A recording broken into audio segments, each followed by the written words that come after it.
নবাব সলিমুল্লাহ অর্থাৎ এসএম হলের একটা অ্যানেক্স বিল্ডিং করতে হবে ছাত্রাবাসদের জন্য, আবাসিক হল অ্যানেক্স, কারণ জায়গা আছে, এটা করা হয় না। আমি দীর্ঘদিন যাবৎ বলে আসতেছি বিভিন্ন প্রশাসন মহলে, ইউনিভার্সিটি, কিন্তু হয়নি। এইবার ছাত্ররা যদি সেই সুযোগটা কাজে লাগায়, কারণ এইখানে পড়াশুনো করে এই ছাত্রীরা তারা কিন্তু জানে না যে এই জমিটা কে দিল, এই ইউনিভার্সিটি প্রতিষ্ঠাতা কে ছিল, এই ইউনিভার্সিটির বিরোধিতাকারী কে ছিল, এটা কেউ জানে না। রবীন্দ্রনাথ ঠাকুর এই বিশ্ববিদ্যালয়ের বিরোধিতাকারী ছিলেন 1 নম্বর, অথচ তার জন্ম মৃত্যুবার্ষিকী এখানে সরকারিভাবে সপ্তাহব্যাপী উদযাপন করা হয়। নবাব সলিমুল্লাহ ইনি এত জমি দান করেছেন, এতগুলো করছেন,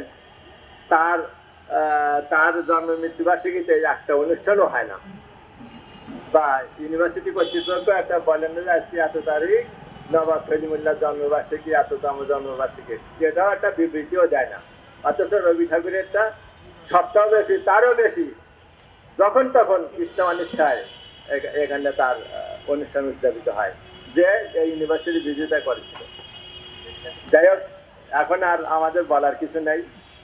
আপনাদের কাছে আবার দরখাস্ত করছি যে এই ঢাকা বিশ্ববিদ্যালয় প্রতিষ্ঠাকালীন মনোগ্রাম রব্বেজিদ নিয়েলমা হইতে হবে, আর নবাব এসএম হল সলিমুল্লাহ মুসলিম হলের অ্যানেক্স বিল্ডিং অনতিবিলম্বে তৈরি করতে হবে।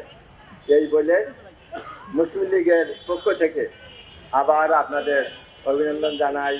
আমরা আগামী সরকারের, নবনির্বাচিত আগামী সরকারের অভিনন্দন জানাই, শুভেচ্ছা জানাই। তারা দেশকে গড়ে তুলবেন, দেশের ওই পুরানো কাঠামো সব বাদ দিয়ে নতুনভাবে কিভাবে দেশকে পরিচালনা করা যায়, সুখ শান্তি সমৃদ্ধি এবং শান্তি বজায় রাখা যায়, সামাজিক শান্তি, এবং আমাদের তরুণ সমাজদের আরো অধিক পরিমাণ শিক্ষার ব্যবস্থা করা যায়। তারপরে যারা বিদেশে যায় তাদেরকে টেকনোলজিক্যাল অর্থাৎ ট্রেনিং দেওয়া, এটাও করলে ভালো হয়।